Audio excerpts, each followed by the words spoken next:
no Evangelho segundo São Lucas, no capítulo 15, e versículo 17. Diz assim: e caindo em si, disse: quantos trabalhadores de meu pai têm abundância de pão, e eu aqui pereço de fome. Queridos, ao ler o Evangelho de Lucas, exatamente no capítulo 15, todos nós somos convidados a ler, entre outras parábolas, a do filho pródigo. E ao lê-la, nós captamos lições de vida que nos levam a pensar e aprender coisas com aquele ato daquele filho pródigo. É exatamente nesta parábola, neste versículo, que eu gostaria de deter-me por alguns minutos, a fim de que Deus possa ter misericórdia, especialmente das pessoas que ainda não fizeram a sua decisão por Cristo Jesus. E de forma mais objetiva, para aquelas que uma vez iniciaram, mas por qualquer incidente, deixaram de continuar servindo a Deus. Os bons leitores da Bíblia sabem exatamente que isso é um dos relatos do jovem que um dia, pensando viver a sua vida conforme a sua idade, querendo ter experiências fora do lar, onde ele convivia com a sua família, de tal sorte que era, ou se deduz que tenha sido uma família ajustada, uma família que agradava a Deus, mas por um momento ele decidiu tomar uma decisão importante não no sentido de acertar, mas importante devido às consequências que ele mesmo contabilizou em sua vida. Nos diz o relato que aquele moço decidiu falar a seu pai que ele desse uma parte da herança que a ele cabia, e assim, sem maiores contestações ou resistências, assim foi feito, e o rapaz partiu para gozar os favores da idade, tendo dinheiro, e quando se tem dinheiro pode-se ter bons ou maus amigos. Vai depender do caráter dos seus amigos. Não é só dinheiro, mas também pode ser uma posição social, política, uma posição de destaque que lhe dê status social. A pessoa pode ter bons ou maus amigos. No caso, o dinheiro favoreceu para que apresentassem-se amigos, entre aspas, e levou aquele rapaz a experiências que, em primeiro plano, satisfez os seus projetos. Daí que, quando ele estava ainda com dinheiro, não lhe faltou prazeres carnais do sexo e outros que o acompanham, como drogas e etc. Era um estado em que estava ele sendo satisfeito até ter dinheiro. Findo os recursos financeiros, ele então se viu abandonado, só, e amargando uma situação tremendamente negativa. Assim estando, ele então procura trabalhar para ter o que comer, e ninguém lhe dá uma oportunidade para ele recomeçar. De sorte que o recurso que lhe sobrou foi exatamente dele trabalhar para um criador de porcos. E aquilo lá, para os judeus, era uma humilhação, era altamente negativo. Era uma espécie de punição socio-religioso. Daí que, estando lá, ele aproveitou para matar a sua fome com comida de porcos. É uma situação trágica, negativa, extrema, radical, que leva as pessoas a pensarem sobre sua realidade. Não é o primeiro caso que nós vemos na Bíblia. Diariamente nós presenciamos e sabemos que os extremos da nossa vida nos levam a raciocinar, a meditar sobre o que foi feito e o que precisa ser feito para sair daquela situação extremamente preocupante. A Bíblia diz que aquele rapaz, um dia comendo bolotas de porcos, veja que humilhação, ele faz um pensamento construtivo. Ele entra dentro da sua história. Ele faz uma confrontação de valores. Ele diz, a Bíblia diz no capítulo, na leitura oficial, a Bíblia diz, caindo em si. E esta expressão nos remete a todas as pessoas a uma reflexão, a uma confrontação, a ver a sua realidade antes e depois. Cair em si tem como sinônimo, vamos dizer no jargão popular, a ficha caiu. Ele se vê então obrigado a fazer essa viagem para o seu ontem, para o seu hoje. E em assim fazendo, nos diz a Bíblia que ele toma uma decisão. A decisão mais certa, urgente que ele deveria tomar, mas produto dessa expressão, caindo em si. O que acontece quando as pessoas caem em si? Pelo fato de ele assumir a sua postura de ter pecado, de ter desobedecido, e a humilhação que estava convivendo, o fez a fazer o seguinte. Ele disse, eu vou voltar para o meu pai. Eu vou tomar a decisão. Não há nada melhor, mais apropriado do que a pessoa se utilizar da sua própria realidade. Não fantasiar, não fugir dela, mas assumir o seu estado espiritual altamente perigoso. Na Bíblia nós encontramos pessoas que, estando numa situação semelhante, elas também caíram em si.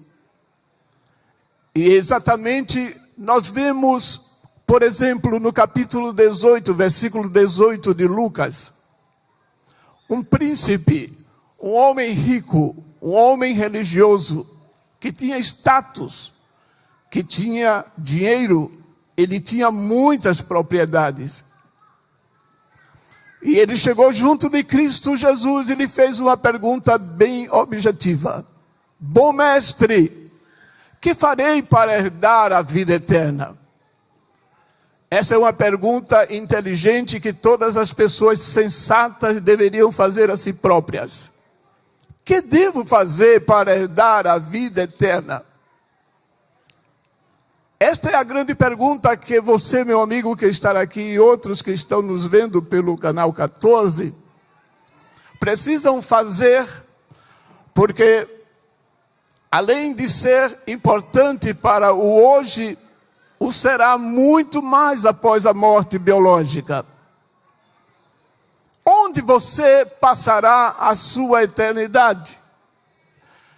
E esse rapaz religioso, a ele Jesus recomendou que ele observasse os mandamentos da palavra de Deus. E o rapaz lhe dá como resposta dizendo, desde a minha mocidade eu tenho observado os mandamentos.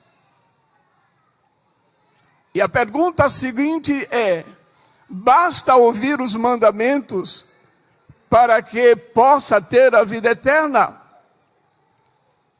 A resposta é sim, mas o principal dos mandamentos é amar a Deus, amar a Cristo, amar o próximo. Assim praticando, a pessoa fica debaixo do governo, da direção, da graça, do poder do Senhor. Os mandamentos do Senhor sempre levam o homem para cima e para frente, nunca para baixo nem para trás. Nos diz a Bíblia que aquele jovem então caiu em si, também aquele rapaz, o príncipe, ele ouviu Cristo dizendo para ele o que ele deveria fazer para ter a vida eterna. E nos diz o relato de Lucas, no capítulo 18, que ele então ouve Jesus, ele diz para Jesus, e Jesus lhe disse: falta-te ainda uma coisa. Que coisa seria essa, visto que ele já guardava os mandamentos? Veja o que Jesus diz. A Bíblia diz que Deus o amou quando ele falou que tinha cumprido os mandamentos. Daí que, quando Jesus lhe diz: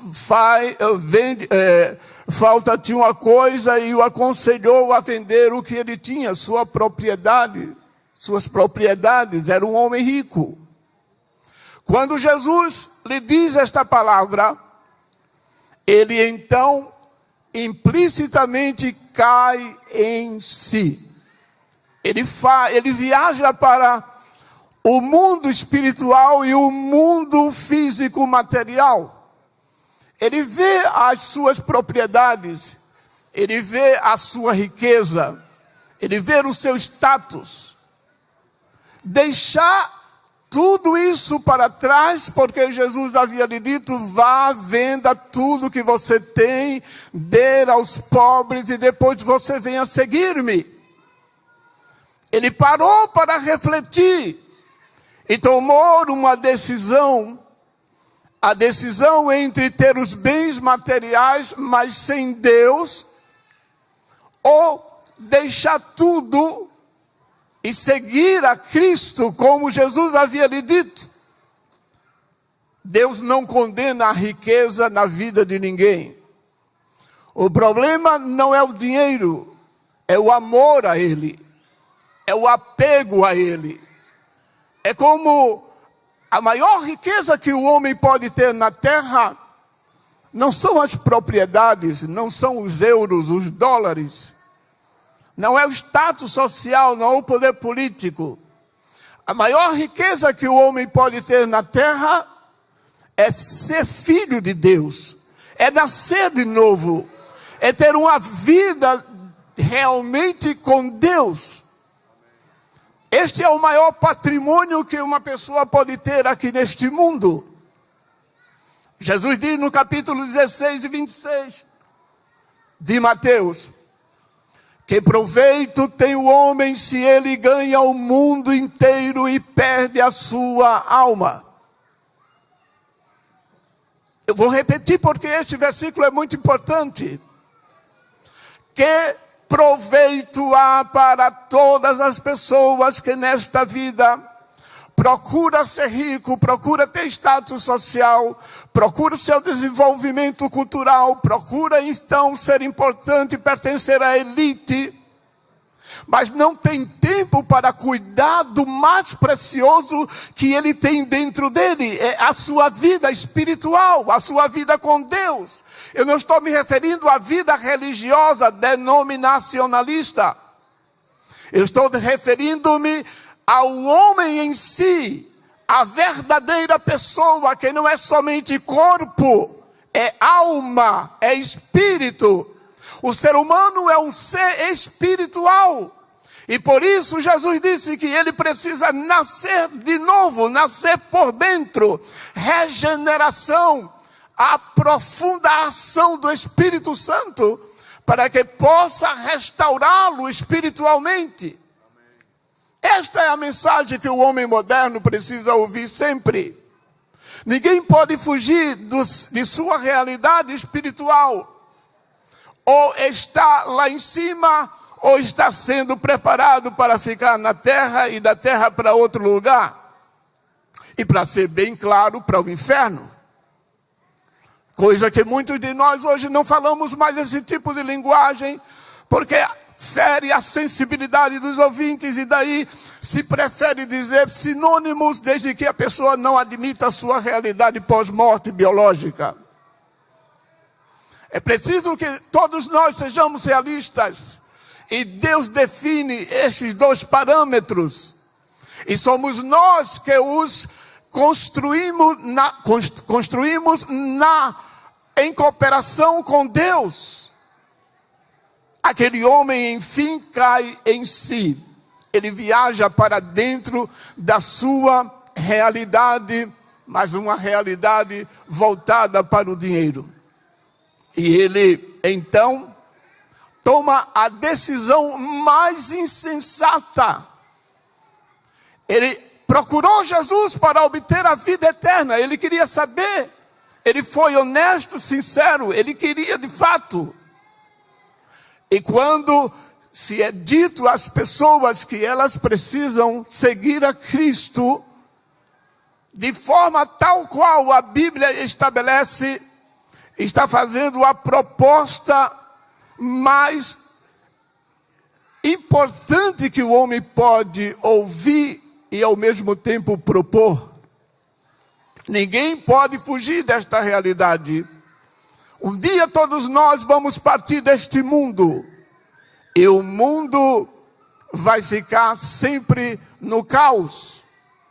Mas bem-aventurado é a pessoa que nesta noite estará aqui neste templo ou em qualquer outro lugar ouvindo estas crianças, como já ouviram, e estas palavras que podem te ajudar a você mesma ou a você mesmo observar a importância do conselho de Deus, quando ele diz, por exemplo: filho meu, dá-me o teu coração, vinde a mim todos vós que estáis cansados e oprimidos, e eu vos aliviarei. São palavras de um Deus de amor que tem pressa em fazer mudar a tua vida, desde que você entenda-se pecador assumido e apele para a graça perdoadora de Deus chegar na tua vida. Aquele homem caiu em si e fez uma péssima decisão. Ele preferiu manter a sua aparência religiosa, mas nada espiritual. Uma coisa é o homem ser religioso, outra coisa é ser espiritual. De religiosos o mundo está cheio. Veja quantas religiões existem no meio de 7, 8 bilhões de pessoas. Mas Deus não está procurando saber se, e de fato ele já sabe, se você é católico, espírita, evangélico, seja lá quem for, Deus procura pecadores assumidos, que caiam em si, que admitam a sua realidade, que peçam misericórdia. Então aquele pobre, rico homem, o rico, pobre homem, voltou para a sua casa, para as suas propriedades, e saiu daquele encontro sem Deus. Que desastre! Que perigo! Pensem bem, meus amigos, vocês que estão tendo o privilégio de ouvir estas palavras. Gostaria de dizê-las de outra forma, mas não compete a mim fazer isso, mas sim o Espírito que dá vigor à palavra, é Ele que pode fazer essa mudança dentro de tua própria consciência. E Ele estará aqui para fazer isso, e de fato Ele está fazendo. Que desastre! Ele foi buscar a vida eterna, e diante da proposta do evangelho bíblico, do evangelho segundo Deus, ele desistiu. Pense nisso. Ele caiu em si, mas quando a ficha caiu, em que Jesus propôs a ele que o seu coração estivesse de fato consciente do que ele dissera no encontro, o problema de salvação não é um problema de guardar somente mandamentos. Melhor, o problema da salvação, para que ela se torne realidade, não é somente guardar mandamentos. Tem pessoas que guardam mandamentos, mas não tem Deus dentro delas. É o paradoxo. Mas o mundo está cheio de gentes assim. Onde é que está o Deus que ensina as pessoas a fazerem o mal e depois lhe dá a vida eterna?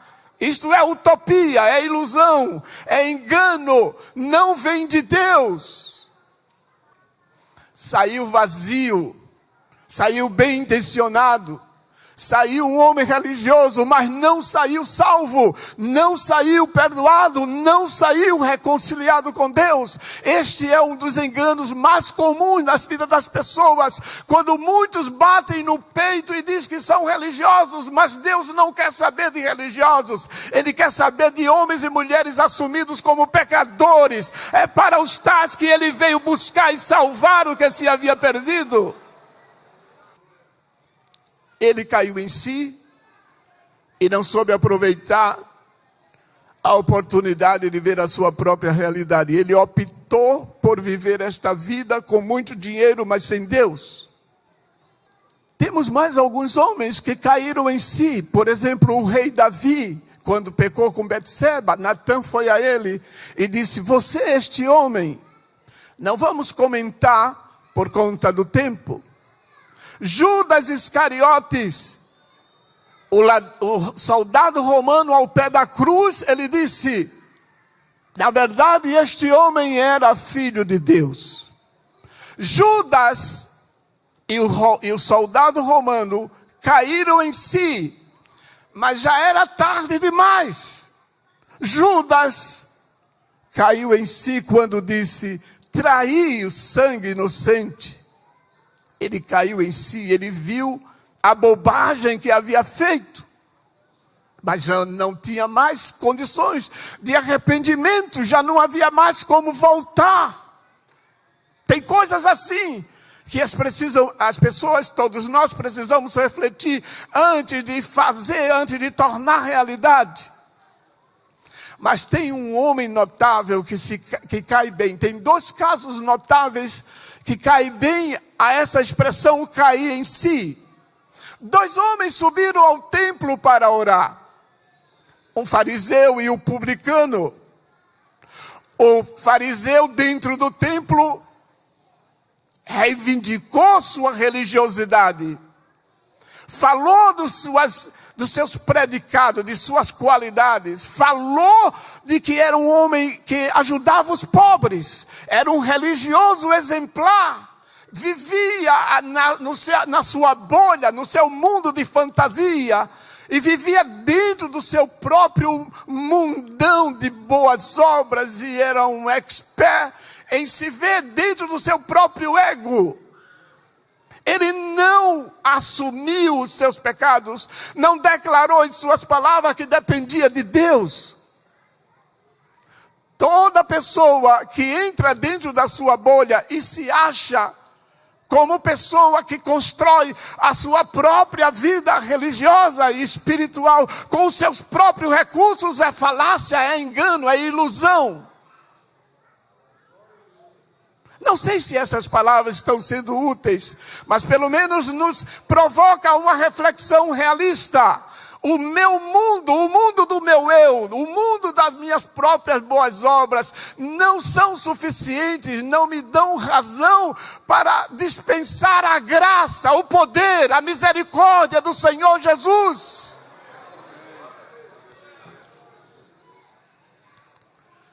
Ele, no seu próprio mundo, reivindicou tudo isso. A Bíblia diz que ele orou de si para si mesmo. não orou a Deus, Deus não o escutou.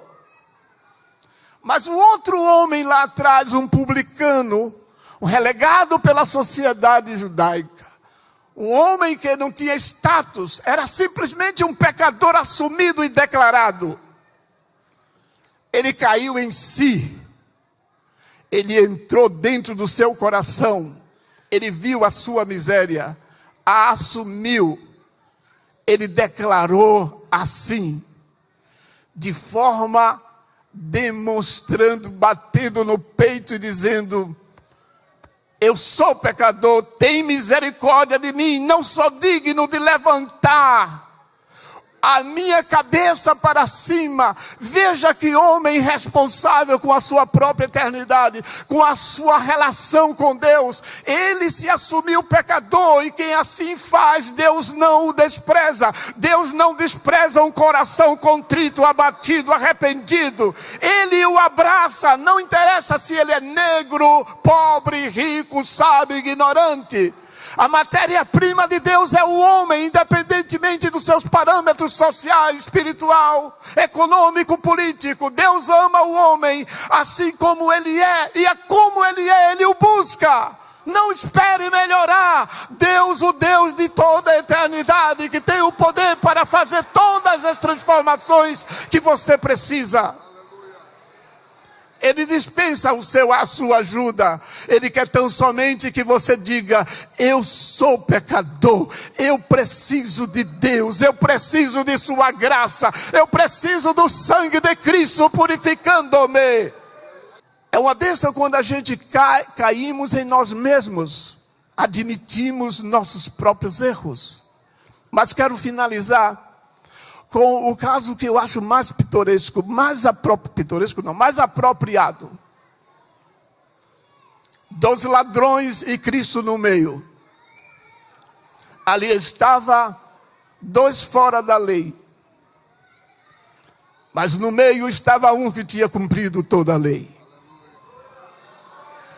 Jesus, melhor, um dos tais que as pessoas chamam de bom ladrão, mas na verdade não era bom, ele foi realista, ele caiu em si.